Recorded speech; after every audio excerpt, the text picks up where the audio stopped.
Picture a mammoth standing in an open valley 60,000 years ago. It has no fear of lions. It barely reacts to hyenas. But the moment it catches the scent of a small group of upright, hairless primates approaching from downwind, something changes. Its ears go back. Its herd tightens. It moves. And this wasn't an isolated reaction. Across the ancient world, animals that had never feared any predator before suddenly began behaving as if a new and terrifying force had entered their world. So, why did the arrival of early humans change the behavior of entire ecosystems? After all, ancient humans were slow, weak, and small compared to almost everything around them. Yet mammoths, giant sloths, cave bears, and countless other species reacted to our ancestors with a caution usually reserved for far more dangerous animals. To understand why, we need to look at what made ancient humans one of the strangest predators the natural world had ever seen. Let's start with a basic evolutionary principle. Animals that fail to recognize danger don't survive long enough to pass on their genes. This is why zebras react instantly to lions, why gazelles bolt at the first sign of a cheetah, and why nearly every prey species on Earth has some built-in warning system. Fear is a tool, refined over millions of years, but ancient humans broke that system almost immediately. Most predators are specialists. A saber-toothed cat hunted specific prey. A cave hyena targeted certain animals within reach. Ancient humans hunted almost everything. Early evidence shows our ancestors pursued mammoths, horses, deer, birds, fish, and shellfish, often within the same stretch of territory. To the animal kingdom, we weren't one predator among many. We were every predator at once. And unlike other predators, ancient humans didn't follow the usual rules of engagement. A lion needs to get close. A crocodile needs its prey to enter the water.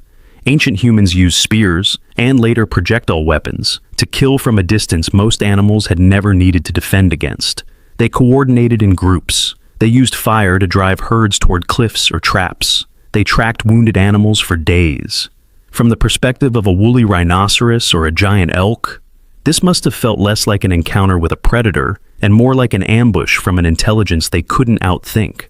Researchers studying ancient ecosystems have found something remarkable. Wherever early humans expanded into new territory, large animal populations often declined shortly afterward. In Australia, most giant marsupials vanished not long after humans arrived. In North America, mammoths, giant beavers, and ground sloths disappeared within a few thousand years of human migration.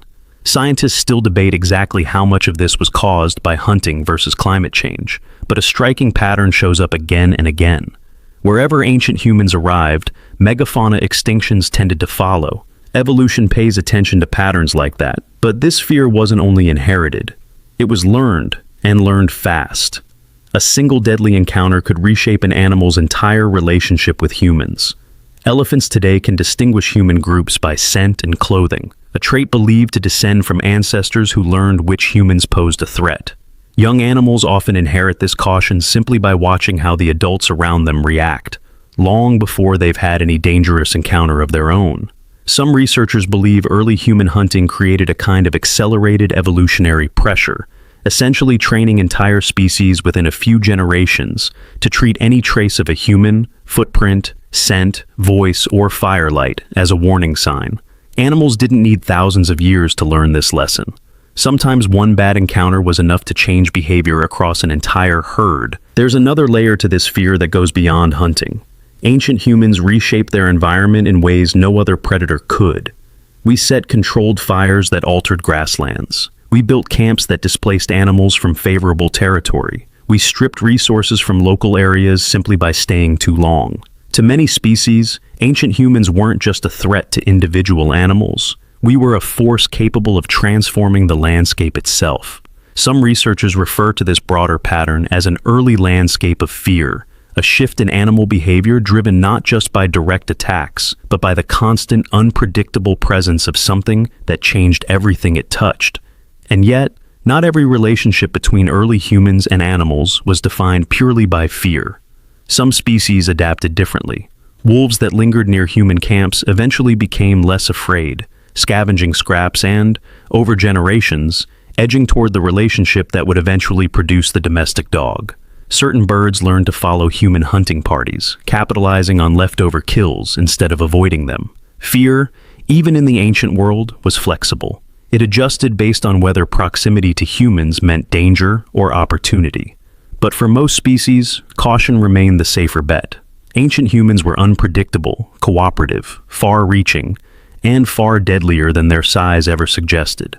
And in a world where the wrong assumption could mean extinction, evolution rewarded exactly one kind of animal, the one smart enough to be afraid. And perhaps that's the biggest reason animals fear ancient humans.